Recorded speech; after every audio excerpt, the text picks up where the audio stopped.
উপস্থিতিবৃন্দ, আপনারা জানেন 2019 সালের 7 অক্টোবর বাংলাদেশের অন্যতম শ্রেষ্ঠ প্রতিষ্ঠান বুয়েটের তড়িৎ এবং ইলেকট্রনিক প্রকৌশল বিভাগের মেধাবী শিক্ষার্থী আবরার ফাহাদ, তিনি দেশের স্বাধীনতা সার্বভৌমত্ব সম্পর্কে খুবই সোচ্চার ছিলেন। তিনি হয়তোবা সশরীরে রাজপথে না থেকে কিভাবে কলমের মাধ্যমে তিনি দেশের স্বাধীনতা এবং সার্বভৌমত্ব রক্ষায় সোচ্চার হওয়ার চেষ্টা করেছিলেন তার পড়াশোনার পাশাপাশি। যা হওয়া উচিত, আমরা যারা সশরীরে রাজনীতি করি, রাজপথে উপস্থিত থেকে তারা যেমন রাজনীতি করি, একই সাথে এদেশের মেধাবী শিক্ষার্থীগণ যারা দেশের স্বাধীনতা সার্বভৌমত্ব এবং গণতন্ত্রের প্রশ্নে আপোষহীন দেশকে বিশ্বের দরবারে একটি উন্নত সুখী সমৃদ্ধ দেশ হিসেবে গড়ে তুলতে চায়, তারাও তাদের পড়াশোনার পাশাপাশি লেখনীর মাধ্যমে আমাদেরকে সহযোগিতা করে, আমাদেরকে বুদ্ধি দেয়। তৎকালীন শাসনামলটাই ছিল এমন,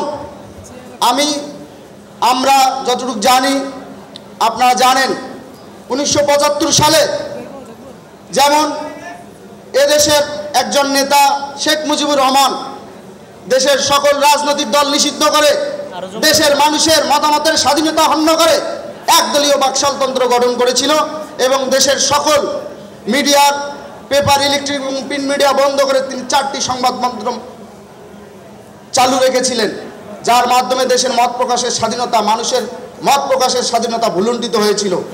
আমরা দেখেছি তার পরবর্তী সময়ে মহান স্বাধীনতার ঘোষক, বহুদলীয় গণতন্ত্রের প্রবর্তক, আধুনিক বাংলাদেশের স্থপতি শহীদ রাষ্ট্রপতি জিয়াউর রহমান এদেশের রাজনীতিতে আসীন হয়ে বহুদলীয় গণতন্ত্র প্রবর্তন করেছেন এবং সংবাদপত্রের স্বাধীনতা ফিরিয়ে দিয়ে মানুষের মত প্রকাশকে উৎসাহ উদ্দীপনা দিয়েছেন।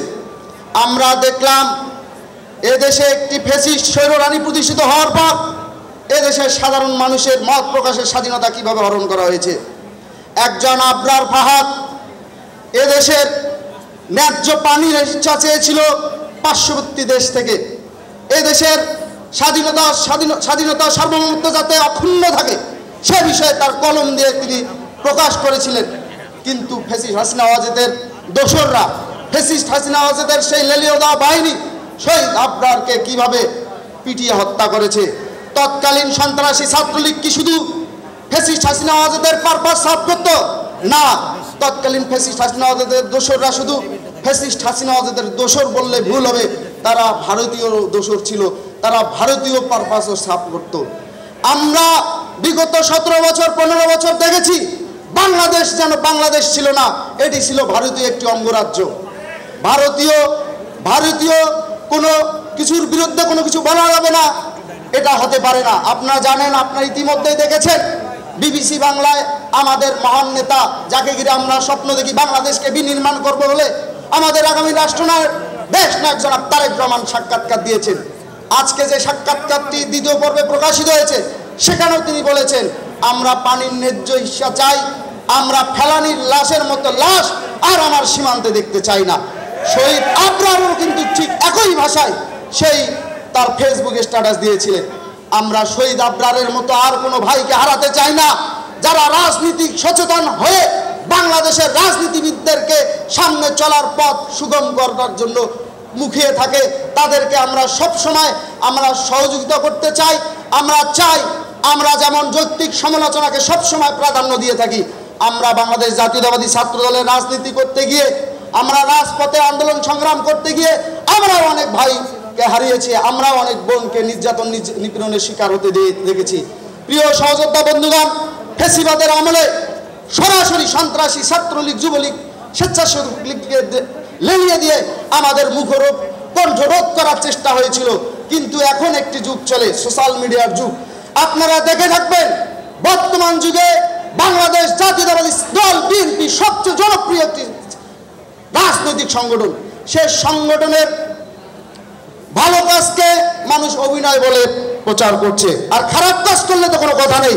আমরা তাদের উদ্দেশ্য করে বলতে চাই, আপনারা সুস্থ ধারার রাজনীতিতে আসুন, আমরা আমাদের জায়গা থেকে সর্বোচ্চ সহযোগিতা করব। কিন্তু অসুস্থ ধারার রাজনীতি বাংলাদেশের প্রেক্ষাপটে, বাংলাদেশের পরিবেশ পরিস্থিতিতে কখনো বরদাস্ত করা হবে না।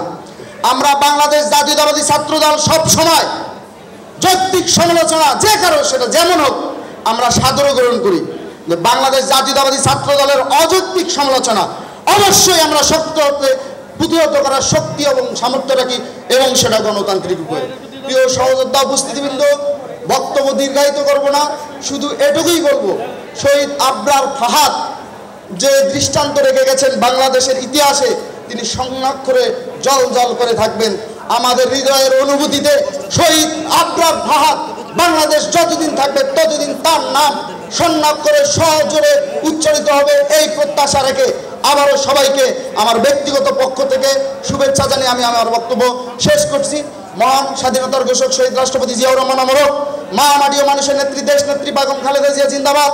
আমাদের হৃদয়ের স্পন্দন দেশ নায়ক জনাব তারেক রহমান ইতিমধ্যে আপনারা জানেন 31 দফা কর্মসূচি প্রণয়ন করেছেন। আমরা বিশ্বাস করি সেই 31 দফা কর্মসূচি প্রণয়ন হলে শহীদ আবরার ফাহাদের মতো যারা মতামত দিয়ে, ফেসবুক স্ট্যাটাস দিয়ে এবং বিভিন্ন বয়ান তৈরি করে, নেগেটিভ তৈরি করে দেশের স্বাধীনতা, সার্বভৌমত্ব এবং গণতন্ত্রকে রক্ষা করতে চায় বাংলাদেশ জাতীয়তাবাদী ছাত্রদল অবশ্যই তাদের পাশে থাকবে।